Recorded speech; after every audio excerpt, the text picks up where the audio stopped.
milímetros de chuva. Esse mês chuvoso, desastroso de maio de 2024. Presença do sol e do céu azul nesta manhã. E vamos ao quadro Saúde e Bem-Estar. Diariamente aqui no Temática, profissionais da área da saúde trocam ideias com os nossos ouvintes a respeito de assuntos de interesse da coletividade. Vivere Clínica de Oncologia, Personário Beleza e Longevidade, fonoaudióloga Josiane Mesquita, Mária Angular Dauas, médica oftalmologista e Ateliê Anita Letícia. Ateliê Anita Letícia. Doutora Jaima Ferrer Puentes. Estou com o meu espanhol afinado para dizer o seu nome, doutora? Perfeito. Bom dia. Perfeito? Perfeito, Marcos. Jaima Ferrer Puentes. Isso. A Dani, que tem uma expressão não, a Dani que faz bonita a propaganda. Como é que é, Dani?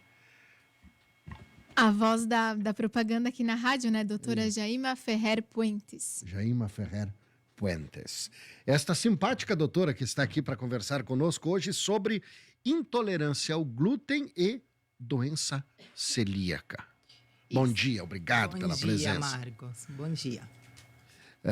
Nos fale um pouquinho sobre a diferença, intolerância ao glúten e doença celíaca. O que é o glúten? Sim, Marcos. Eu quis trazer esse tema de doença celíaca precisamente porque é uma condição clínica que ela é muito frequente na população e é pouco diagnosticada. A celíaca? A doença celíaca. Ela é uma doença, é uma condição muito frequente na população e muito pouco diagnosticada. Ou seja, os pacientes desde a infância, o indivíduo desde a infância e ao longo da vida pode conviver com a condição, com muitas doenças, com muitos sintomas, e o indivíduo não ser diagnosticado tendo complicações e tendo um estilo de vida inadequado.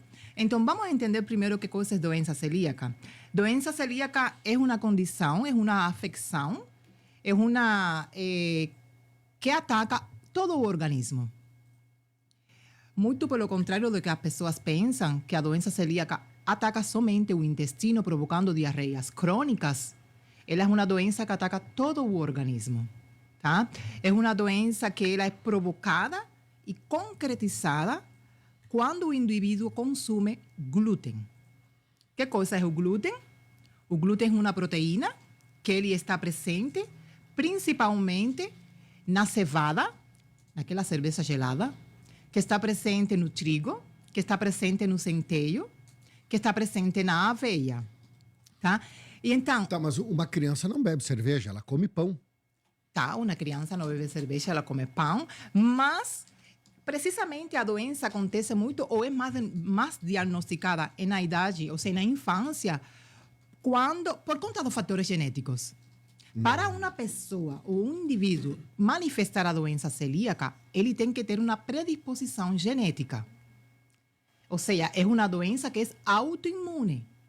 É uma doença que o indivíduo tem na genética, tem uns antígenos, que são antígenos que se chamam HLA-DQ8, HLA-DQ2, e eles estão ali, geneticamente, eles têm... Estão quietinhos. Estão quietinhos. Uma vez que o lactante, a partir dos 6 meses, iniciamos a alimentação complementar, ele começa a comer glúten, a consumir glúten, em uma variedade de alimentos que contém o glúten. E então começa a manifestar os sintomas da doença. Por quê?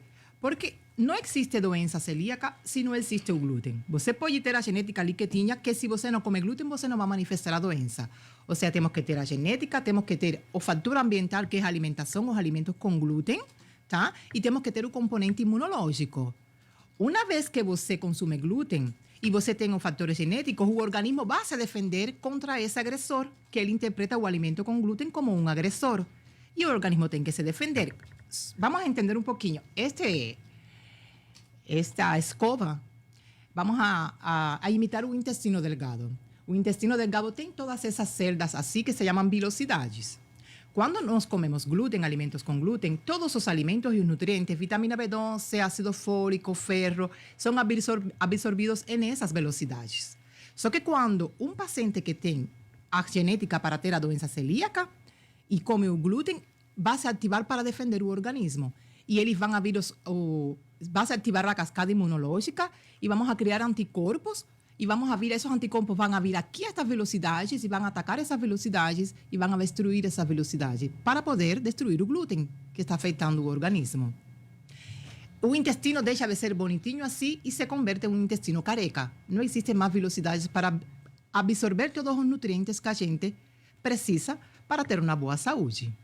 Tá. E aí, como é que... quais são os sintomas de um Exato. Tá, vamos pensar assim. Primeiro de tudo, tem que ter a predisposição genética. Tem, senão não vai existir a doença. Consumir glúten. Tem que estar presente, senão não vai existir E a aí, doença. A defesa. A defesa provoca Sintomas. os sintomas. Que sintomas são esses? Agora vamos inverter, né? Sim. Vamos chegar lá nos sintomas. Então, doutora Jaima, por que se a doença é tão frequente, é tão pouco diagnosticada?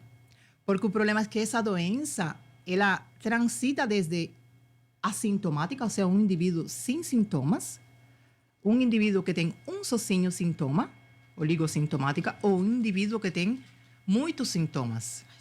Geralmente, nós esperamos que a doença celíaca seja manifestada com sintomas gastrointestinais, diarreias crônicas, flatulência, diarreias que são volumosas, que são fétidas, distensão abdominal, estufamento, cólicas abdominais, mas a doença sai desse quadro também. Ela pode manifestar fadiga, ou seja, cansaço, ela pode manifestar fraqueza muscular, dores articulares, lesões na pele, a dermatitis herpetiforme é uma manifestação muito típica da doença celíaca, que são aquelas lesões com vesículas, com bolhas, que se manifestam principalmente nos cotovelos e nos joelhos, tá? Que aparecem imediatamente quando o paciente consome o glúten.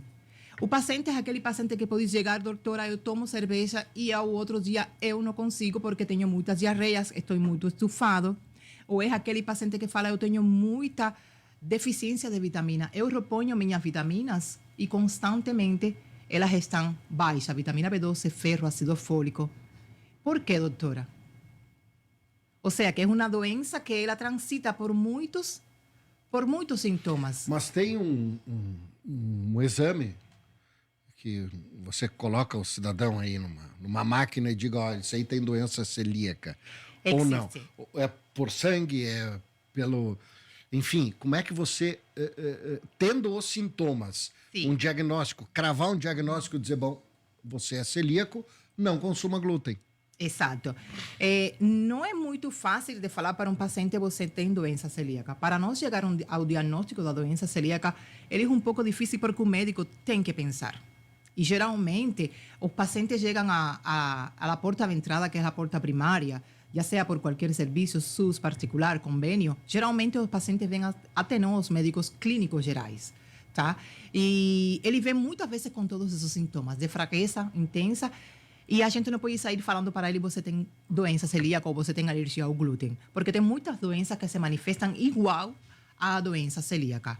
Quando nós temos a sintomatologia ou temos algum outro fator de risco ou para desenvolver a doença, como, por exemplo, ser um paciente com diabetes tipo 1, ou um paciente que já tem um familiar de primeiro grau com a doença celíaca, ou um paciente que tem tiroidite de Hashimoto, ou seja, hipotiroidismo.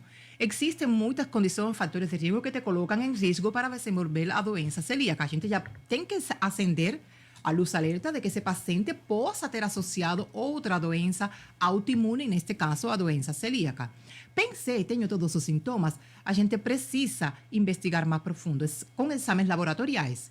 Existe o exame de sangue, que são aqueles anticorpos que se ativam quando o organismo se defende, que é a antitraglutaminasa tecidual, é o principal anticorpo que a gente solicita, o antiendomício, o antigliadina, e eles, quando viessem alterados, ainda não temos o diagnóstico, não. A gente precisa... Mas tem que fazer tem que virar o detetive. Exatamente. Tem que Exatamente. fazer uma super pesquisa. Uma super pesquisa, inclusive precisamos fazer outros exames como parasitológico de fezes para ver se essa diarreia crônica não é uma giardiase, que é uma doença parasitológica. Precisamos fazer testes de tolerância à lactose para ver se o paciente não tem uma intolerância à lactose e não é intolerância ao glúten ou doença celíaca especificamente. Quando tenhamos todos esses exames prontos e esses exames viessem positivos, ainda a gente tem quase a suspeita da confirmação. A gente precisa partir, então, para uma endoscopia. Uma endoscopia com biópsia da parte do intestino delgado. Somente ali, com uma porção que o endoscopista pega do intestino delgado, analisa a amostra, então aí tem que vir alteração nas velocidades do intestino. Atrofia, fissuras, nudosidades, tudo isso são características específicas da doença celíaca. Aí confirmamos o diagnóstico de que o paciente está com a doença celíaca. E aí muda por completo a qualidade de vida do paciente. Com certeza. O paciente melhora 100% sua condição de vida, a qualidade de vida especificamente. Remédio. As pessoas daqui a pouco estão com essa sensação, vão tomar o quê? Tem um bem comum aí. Como é que é o nome do remédio comum para o estômago? É Omeprazol? Ah, tô com... Vai tomando omeprazol. Ele mascara um pouco, ajuda não, ele desmascara. Não enmascara. Ele, de repente, qualquer medicamento que o paciente use para transtornos, para sintomas digestivos, pode dar um alívio dos sintomas. Só que a questão não está aí. Cada vez que você comer glúten, se você tem a predisposição de todos esses fatores, você vai manifestar os sintomas desagradáveis. E eles podem ser desde leve até sintomas gravíssimos, sabe? Então, tratamento da doença celíaca, retirada permanente do glúten. Porque não tem como cortar fora a predisposição genética. Exatamente. Exatamente. Não dá para trocar o sangue, sei lá, não dá. Não dá. Então, tratamento básico e essencial da doença celíaca é retirada do glúten. Você comeu uma pequena porção de glúten, você falou perto, se você tem aquela predisposição grave, e você falou perto de uma pessoa que bebeu cerveja, que é cevada, você pode manifestar os sintomas dermatológicos. Então já dá para arrumar um divórcio aí. Pode. Uma pessoa que tem doença celíaca, é casada com quem não tem e toma cerveja, não dá para beijar. Não, ele simplesmente, se ama a mulher, ele simplesmente deixa de beber cerveja, tá? E parte então para o vinho. Entendeu? Ale. É tão sensível assim em alguns casos? Em alguns casos, sim. Em alguns casos, sim. Em alguns casos, os pacientes onde se produzem os alimentos com glúten, muitas vezes não podem nem entrar a esse espaço. Em alguns casos, não é na maioria dos casos, tá? Meu Deus, eu não tinha noção, assim, da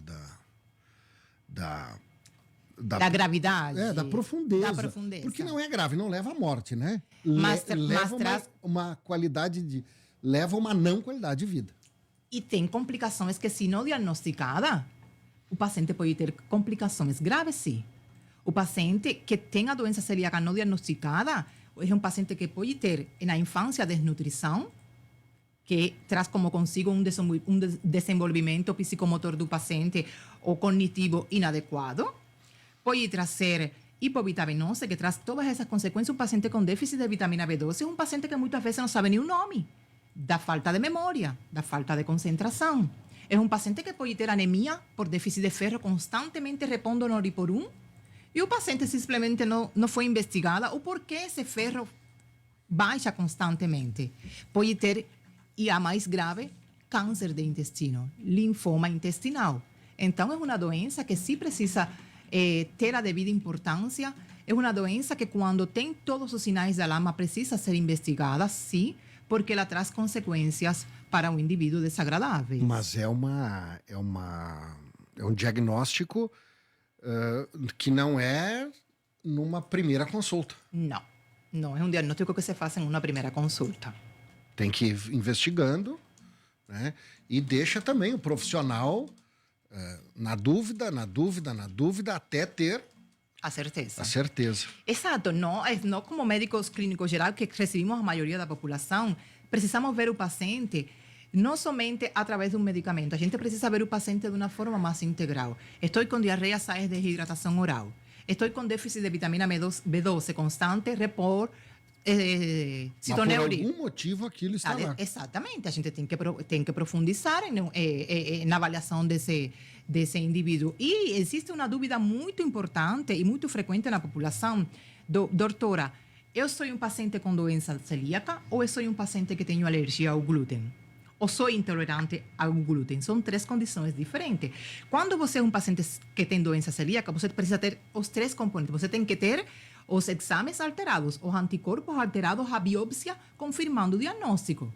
Você é um paciente com doença celíaca. Agora, intolerância ao glúten não tem os anticorpos positivos, tem uma biópsia negativa.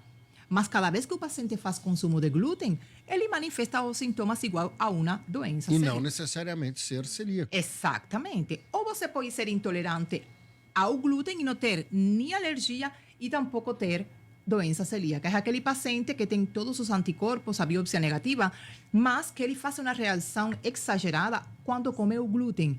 E então, a imunoglobulina IgE, que fala de alergia, ela está alterada.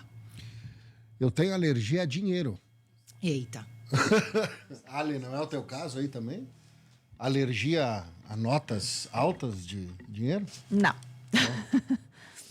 Eu tenho alergia, não consigo pegar na mão, fica pouco. Eita, esse é um problema, Marcos. Bom, doutora Jaima, então são condições diferentes, brincadeiras à parte aí, né? A gente vai trazendo assuntos interessantes. E essa da doença celíaca, de uma coisa, de outra, eu particularmente não Não sabia. Né? É um assunto, olha, que a gente trata aqui de muita coisa. Se você é um paciente que você bebe todos os finais de semana cerveja, aquela cerveja gelada, contém cevada, e você fica com a barriga grande, como se estivesse grávido, estufado, com flatulências, fadiga, você precisa ser investigado. É mais em homens, mulheres, crianças? Ótima pergunta. É uma doença que é frequente mais em mulheres que em homens.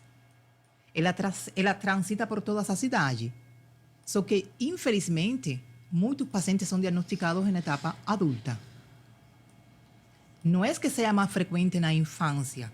Ela pode estar presente na maioria das crianças porque estão mais suscetíveis e se tem a genética, depende de todos os fatores genéticos. Mas ela é mais frequente, ou seja, está estipulado de que uma a cada 100 a 30 pessoas no mundo todo apresenta a doença celíaca e muitos deles não são diagnosticados. 1% da população mundial são pacientes com doença celíaca. Mas a pergunta que você fez é mais frequente em homens? Não. Em homens, não. É mais frequente em mulheres. Doutora Jaima Ferrer Puentes, obrigado. Até uma próxima oportunidade. Sempre com assuntos interessantes. Obrigado. Boa sexta-feira e obrigado. 10h28 foi o nosso quadro. Saúde e bem-estar, intolerância ao leite, perda de cabelo. A doença celíaca atinge o cabelo? Assim, gente? Perda de cabelo? Sim. A respeito da intolerância ao leite, por que o problema dá de manhã na primeira refeição? Leite, queijo, derivados. Leite tem glúten? Não tem glúten. Não? Não tem glúten. Então é outro problema. É intolerância à lactose. A lactose. Tá, Wagner? Então tá. Obrigado, então, doutora. Tá. 10h28, intervalo, depois voltamos.